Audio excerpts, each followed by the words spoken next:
Hi, I'm John Michael Garapi, and this is Popcorn Roulette. Each episode, I invite a guest on the show. They suggest a movie, and we get together and we talk about the movie. Today, I have with me Sarah Blackstone. Sarah, how are you? Good. Thank you so much for inviting me back. Thank you so much for coming back. We're going to be talking about Drive with Ryan Gosling, 2011 with Carey Mulligan, Bryan Cranston, and directed by Nicolas Winding Refn. Refn. I'm not sure. No one on the internet seems to know how to say his name correctly. Yeah, I think that's right. Anyhow, why did you choose this movie? Great question. So instead of saying kind of how I chose it, because I'm gonna just say how I found it. So Yeah. I was on a website I don't have Netflix, so I use different websites that let you stream movies. Yeah. And that one happened to be kind of on the top of a list of one of the websites I use. So I was like, all right, Ryan Gosling's he's pretty, attractive. Right. Ooh, it's a car movie. Okay, I'm excited to watch this. Yeah. I watched it and I was blown away. It definitely met past my expectations. I thought it was just going to be a car action, high chase, type of movie, and it definitely surpassed it. It was an incredible movie. Yeah. So, yeah. So why don't you give us a quick synopsis of what goes on in Okay, Drive? all right, let's see how fast I can do it. Okay, so, all right, so our main character, who is Ryan Gosling, he is this mysterious, cold, dark character who is a getaway driver. He is also a stunt driver, and he works in a garage.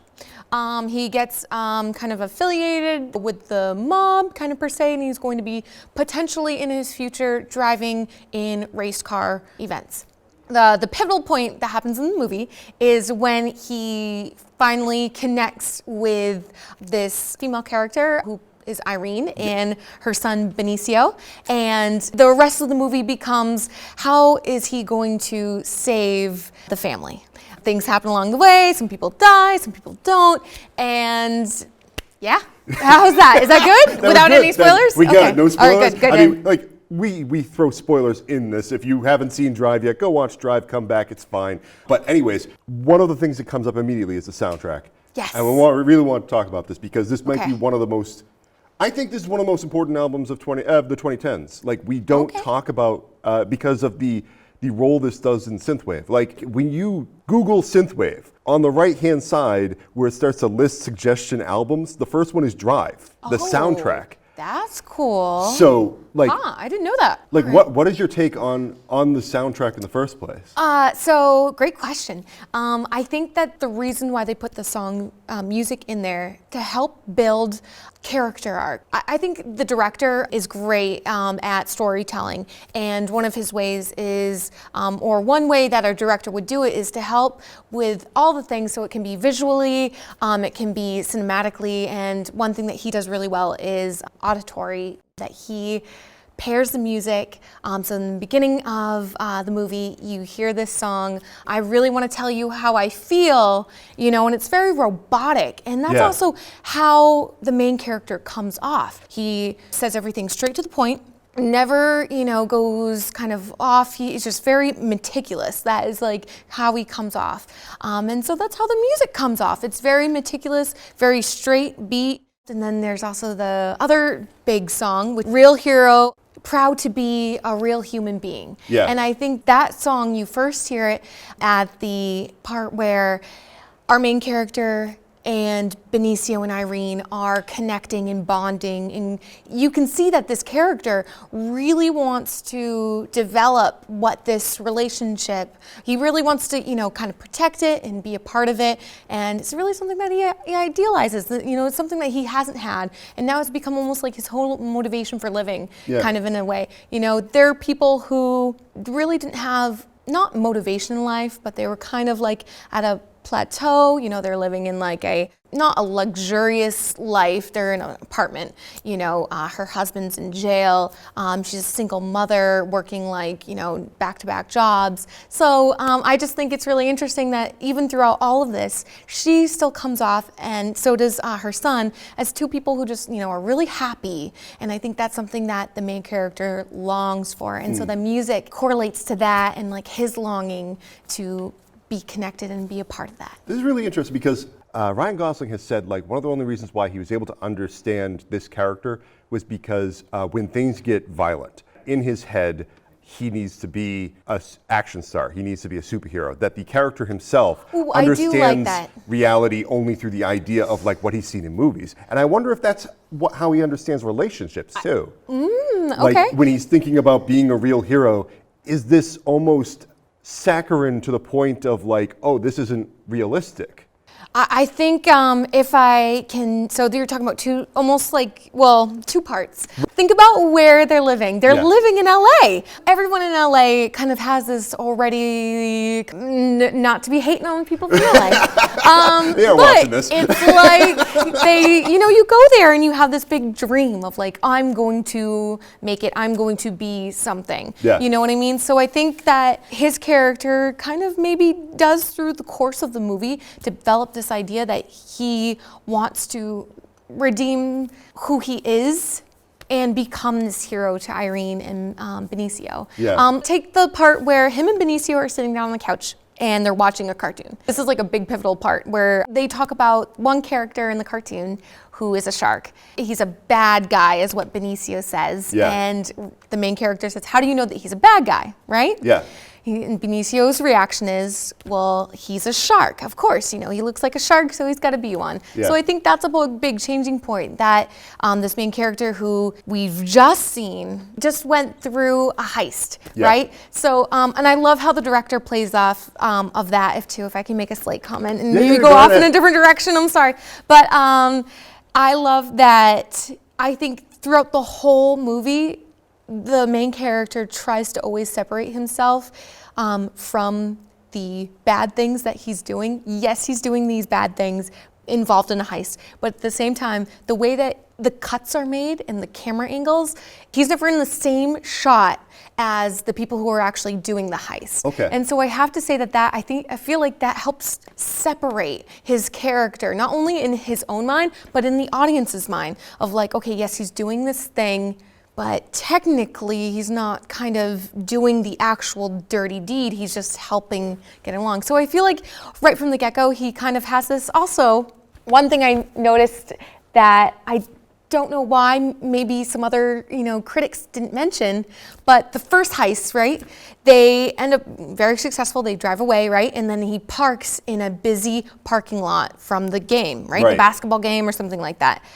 He knows, right, that he's going to be going to this parking lot. So that's why he has the hat. But I feel like he never told the other guys these things. So I feel like he's kind of setting up these guys. I feel like he's trying to redeem this bad thing that he just did by allowing the bad guys to get caught. They get dropped off there. They get dropped off there. Now they're right out of there. How are they going to walk away with the big bags of money? There's no way. They're all in black. They look mysterious. I mean, they probably look really sketchy too. And so, It specifically says within the 5 minutes you have me, I am 100% yours, and then outside of that, I don't exist. You do not talk to me. Yeah, and so I feel like even though the director never lets you know, like if they got caught or if they didn't, I feel like a part of me wants us to believe that they got caught. Like he allowed them to get caught. You know what I mean? He didn't drop them off in like a vacant area where there's no cops around. I mean, those cops followed them right to the parking lot. Yeah. And there's just everyone's there in memorabilia. They're gonna stick out like sore thumbs, I think. So it kind of lets me believe that throughout all of these jobs that he does, I feel like he kind of, it comes back to where in the diner section, doesn't he get confronted by someone he used to do a job with, and one of them was caught? So I feel like he's been doing heists for a long time.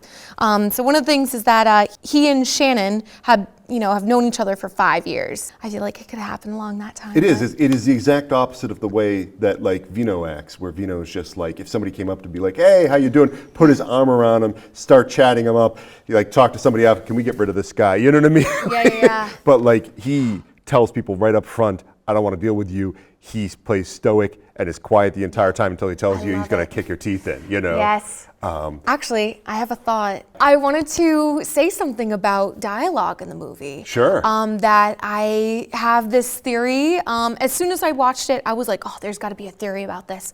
But I haven't really found it yet. I've heard that the comments on the use of dialogue or the lack of dialogue is really well done.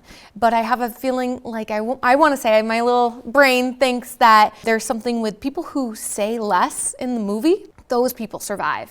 And it's yet everyone else who talks the talk, who talks a lot to prove a point type of thing or to come off big, they die. It's almost like a 70s or 80s slasher movie in that way. The kids that don't go off in the woods and have sex, they're the ones that kind of end up surviving, and the ones that are like quiet and be like, so okay, so you like that idea? That's a really interesting idea. All right. I do wonder like how much like is coming out from like Refn's or Gosling's idea of like, because like half of this movie is practically Gosling setting everything up. Gosling was the one who found Refn in the first place. It was Gosling's movie. So I do wonder how much of it was his idea of how we're going to go through it. It seems to be a collaboration between those two. Let me jump to the negative review, because if we don't, then we'll never get to it. Okay, all right. Because it's tough to find negative reviews for Drive, because a lot of the critics liked it. Good. Yay, critics. The Yay. audience had a problem with it, but a lot of the audience's problem with it was I think they were expecting a Fast and the Furious type movie. Yes. They didn't get that. Yes. This is not that at all. It's barely an action movie. That's what I thought, yeah. Yeah, so you get a lot of negative responses from that. So finding the good negative responses is difficult, because a lot of the negative responses are criticism to the I didn't want this type of movie, which isn't a real criticism, you know. It's what I wanted. You know, it's not criticism of the director. You know. So I went to Amazon for a few of them. There's a couple from Amazon I have ahead of time. Okay. This is one from Andrea. That's 2 stars. Great shoe overall, but after a week of using them, they developed a strong odor that makes me feel like they may have been used before me. Not to be too gross, but my feet usually don't stink, but when they do, they don't smell like the odor being produced from these shoes. What? It's an unfamiliar odor that I feel was embedded in the shoe before I used them. So. Okay, wow. All right. That person definitely made a I mistake. think she missed. Oh my gosh. She's on the wrong review here. Here's the actual negative review. This comes from Kenneth Turin from the LA Times. Drive doesn't spend a lot of time on mayhem, but what does get put on screen is intense, unsettling, and increasingly grotesque and graphic as the film goes on. For fans of director Refn, this is bloody business as usual, but the mayhem here so clashes with the high style and traditionalism of the rest of the film that when the bloodletting goes into overdrive, so to speak, it throws you out of the picture, diluting the mood rather than enhancing it. First of all, how did you feel about because a lot of people like to talk about the level of violence in this movie. So what was your thoughts on it? Well, I feel so much of the movie. I mean, what you probably see about 30 to 45 minutes of the movie, and then some of the bigger kind of violent action parts happen. Yeah. I feel like it's playing to the build of who this character is, and it's letting the audience know who Ryan Gosling is. We don't really know much about him, but we do know that 5 years ago he came to LA. What he was doing beforehand, we don't know, but look at what he's been able to do in like a few minutes. I mean, really, if you think about all of the violent scenes, which is one where after the getaway, when Standard dies, when he's left in the hotel room and the hitmen come to get them, right? And how he's able to defend himself during this, really intense scene. And how, yes, it's very graphic. We see a head explode.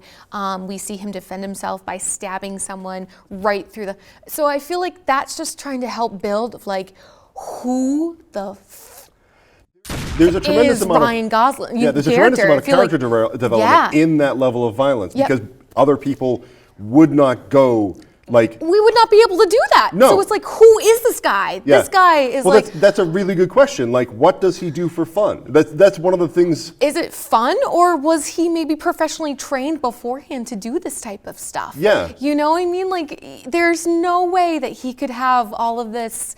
but like hand-to-hand combat knowledge. I feel like, you know what I mean? But you don't know that. Television, you know what I mean? Like, even when they show him like listening to the basketball game, it's revealed later that he was doing it because he was trying to time when he ends up in the parking lot. For all we know, he cares nothing for basketball. The only time we ever see him by himself, he's sitting in his apartment working on car parts.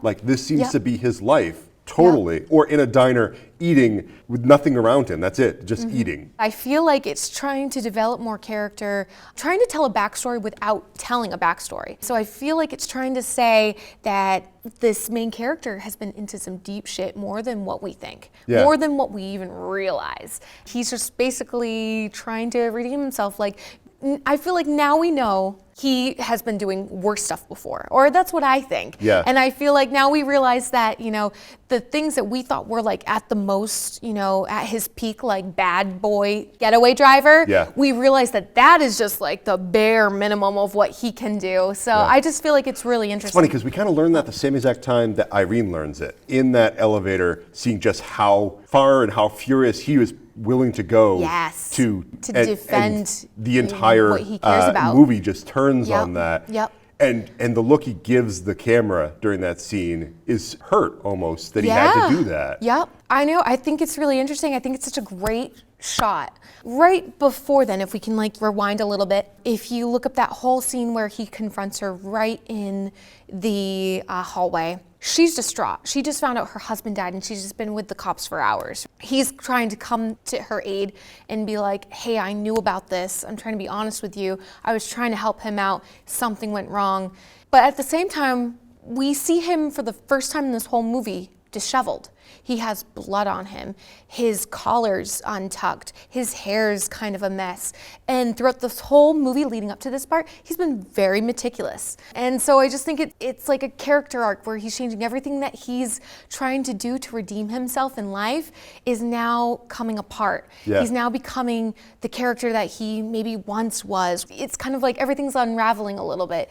And so the pivotal part is when she slaps him as he's confessing his fantasy of, let's just run away together. For one, I completely understand why she slaps him. Even though maybe the relationship between her and Standard was not ideal, it's still the father of her child. So I'm sure that maybe even the love might not be there between them, or maybe it is, I don't know. The director kind of like left that on a little bit of a maybe yes, They I don't weren't know. far enough in their relationship to be making choices Exactly, like this. yeah, like it's too soon. Like how many days have really passed? You don't really get that kind of feel. Like it feels like it was very quick. Yeah. So I understand why she slapped him because it's just a lot in 1 minute. He, I believe, in that second, she slaps him and then the doors of the elevator open up. And though we know it's the hitman to get him, he doesn't know. And they don't realize it until, I mean, I think Irene is a really interesting character. She's kind of not oblivious, but is unaware of a lot of the bad things that are happening. And I think that's what Ryan Gosling's character is so attracted to in this whole movie, is that her innocence, right? Yeah. I mean, the whole time is that she never really knew what Standard was up to with that he was going to do this other hit with the pawn shop so that he can like, you know, pay back the mob. So she had no idea. She didn't even know that the main character was involved. Like the lights dim a little bit when Yeah, he goes to kiss her, and it was such a great piece of cinematography. And then I Yeah. wasn't sure if I liked it or not because I wasn't like, do I feel like I'm being different. manipulated? You know what I mean? But I feel like we were. I feel like that little thing could have been. It lets you think like, ooh, did it happen or maybe not? Maybe it did happen, and maybe they want you to really, you know, narrow in on just the two for like this 1 second, and the whole movie it's just the two of them. But who knows? Maybe it wasn't real. I don't know. It's up to you. What do you think? Do you think it was real? I think so. I think people have interviewed Refn after the fact. I'm going to spoil something right now because at the end, the driver drives away. He drives off. Yes. We can talk about that. That's another dream-like sequence people like to think. Well, this is the thing, is people have actually said specifically, maybe the driver is dead, that this is like some sort of Jacob's Ladder scenario where he's driving off into the distance, but he isn't really alive. Or this is Irene's imagining of what actually happened because it focuses on Irene and she goes to knock on the door and he's not there. Yeah. What do you think? Well, What do you think the director specifically said, no, he drove away. Yes. Okay. Good. It is so rare that a director actually is upfront and open about it. It's like, I think it's great. no, none of that stuff happened. He drives away. Yeah. That's kind of the point. I definitely think that. Yes, I think he definitely drives away. He has blood on his hand as he's driving away. Yeah. And I think it goes back to the whole story of the scorpion and the frog, which is like a huge motif throughout the whole movie. Tell us the story of the scorpion and the frog. Okay. So the scorpion and the frog is I don't know where it came from. I don't know what. It is but it's a very, very Indian old parable from like the 1700s. We can start pulling it back to. But anyhow. So the scorpion and the frog went across the stream. And the scorpion asked the frog, can I be on your back as you go across the stream? And the frog says, well, aren't you going to sting me? And then the scorpion replies, well, then we would both die. Yeah. And so the frog is like, okay, well, here's this character who's considered to be a bad guy. Is he redeemable? Okay, the scorpion won't sting me because he'll kill each other. So of course I'm gonna let him go. Why would he want to kill himself, right? And so then he takes him across the river and he stings him. And so then they both end up in the water. But I also want to say one thing real quick. Yeah. Sorry, and I'm a terrible storyteller.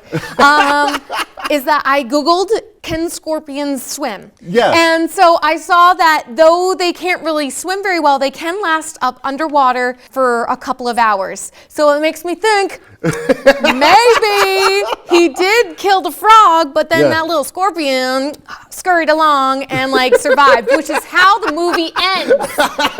Bam! But the whole entire point is that the idea is when the frog is dying, he asks the scorpion, why did you do this? Oh, and the yes, scorpion yes, says, I'm sorry. it's in my nature. That's not something I can yes. control. So you don't and see, forget now here's the that. thing, is the Yeah. driver thinks that this is in his nature to kill people. Do you think it's actually in his nature? Well, I don't think it's in like the scorpion's nature or his character nature to kill anybody. I think it's like a defense, Well, which here's is like why would he do? I don't know. Here's another Maybe question for you. Okay, go ahead. He's on the phone, he's talking to Mino. He's saying, I got your money. Mino says, does anybody else know about this? And he says, no. And Mino says, you're not too smart, are you? And he gets defensive and shuts the phone off. Yep. Is he smart? I think so. Yeah. I think he's very smart. I mean, or can I ask you why you're asking that? I mean, what is your I don't have an ulterior motive Okay. except for the fact that, like, no, I'm wondering, like, is he taking moves that are actually a good idea or bad idea?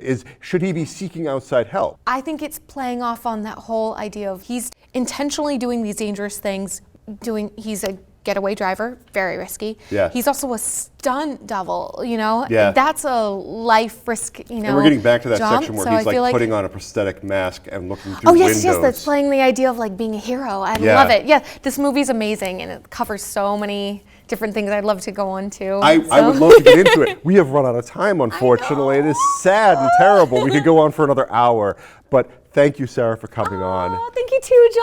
It was such a great time. It was a great time. Yeah. I'd love you to come down some other point in time. I shouldn't say that to guests because other guests will end up saying, like, why don't you ask me to come down next time? Anyhow, thank you guys for showing up. Subscribe and like the video. You get the idea. Take care. Bye-bye.